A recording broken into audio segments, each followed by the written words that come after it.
सोलापूर पोलिसांनी गुन्हेगारी प्रवृत्तीच्या टोळीवर कठोर कारवाई करत टोळी प्रमुखासह 3 जणांना सोलापूर शहर आणि उर्वरित सोलापूर जिल्ह्यातून 2 वर्षांसाठी तडीपार केले आहे।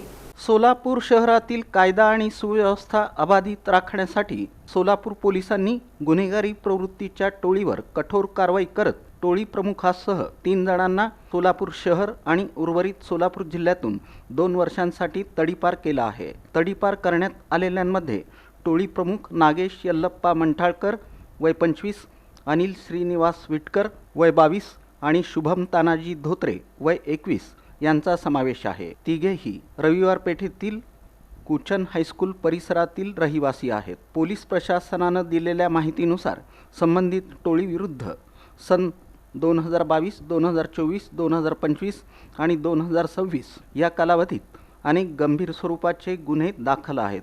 टोळीच्या माध्यमातून जाणीवपूर्वक दुखापत करणं, गैरकायदेशीररित्या जमाव जमवून दंगल घडवणं, जीवे ठार मारण्याचा प्रयत्न करणं तसंच घातक शस्त्रे बाळगून परिसरात दहशत निर्माण करणं या गुन्ह्यांमध्ये त्यांचा सहभाग असल्याचं निष्पन्न झालं होतं।